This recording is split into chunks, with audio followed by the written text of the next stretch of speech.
Brighton being a coastal town, everybody flocks to the sea. We have a huge amount of beach, we have a huge amount of tourists, we have a huge amount of consumers of single-use plastic throughout the whole of the city itself. There's a lot of waste in this city, more waste than your average city. We have a lot of tourism here. We are a massive event city. We've got the largest gay pride in Europe. That brings a lot of people into the city and more waste. These are really, really important events for our city and the economic sustainability of the city, but they're also important in terms of getting it right for the environment as well. So much litter is entering the ocean every day, and 100,000 marine mammals die every year because of that. Scientists recently predicted that by 2050 there'll be more plastic in the ocean than fish. It really is a big problem everywhere, and Brighton is contributing to it.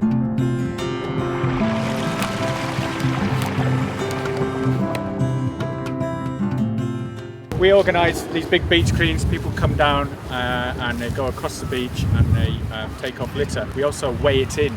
We picked up 1/4 of a tonne of rubbish in 3 hours.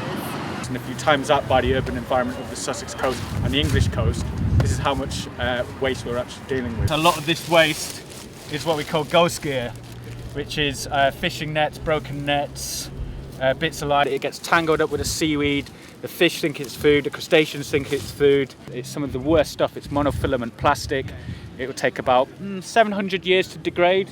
Fishermen just hack it off when their nets get tangled and they chuck it in the sea. Today we are doing a Halloween silent disco beach clean. So many people come into these beach cleans that have never cleaned the beach before. They come along because it's a fun day out, and through that they realise they're cleaning the beach and they're seeing actually how much is on the floor, because you don't see it at first look. But when you actually get in, you see all these tiny little microplastics and things, and then they come back and say, wow, I can't believe how much we found. So we think that we're actually pulling in those people who wouldn't have thought about it originally. But now in terms of community action, it's all across the Brighton coast, and there's going to be hundreds of people who are going to come through, and there's so much positivity about there. People come and they want to join out, and it just gets bigger and better every year.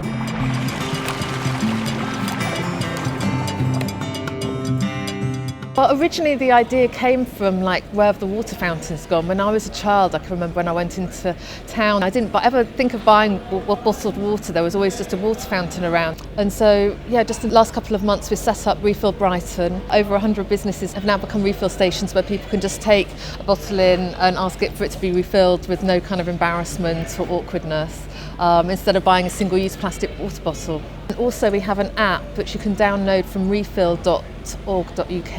It would just tell you at any moment in time where your nearest refill stations are. It's got a map of the whole city and also of the whole country.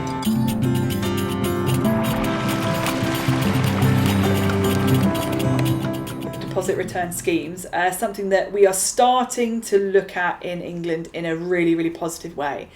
It's happened on the continent for a long time, and of course it used to happen in the UK. We used to have our glass pop bottles, and my dad remembers taking them back and getting a penny back.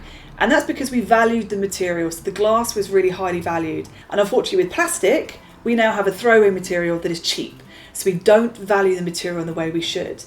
However, that is changing. So deposit return schemes are looking for us to revalue that plastic. So what you would expect as a consumer is that you would maybe pay 5p or so more for your bottle of pop or whatever. You can deposit that back and you would get that money back for that material. The great and exciting thing is that we will probably no longer see plastic bottles on beach cleans, because effectively that's money sitting on the beach. Deposit return schemes will be instrumental in creating a more circular economy.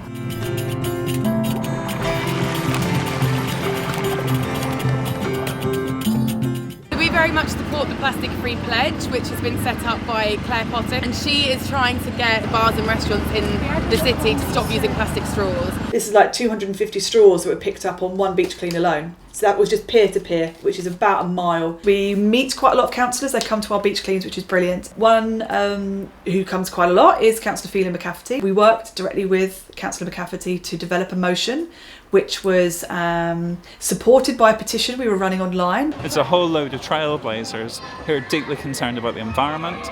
They're already in the community. Part of our proposal today is talking about using their expertise and getting rid of single-use plastics in the community. But at the last full council meeting, it seems that all three parties put in separate motions around single-use plastics. But we asked us a little bit more by asking the council to sign up to the plastic-free pledge, and that went through.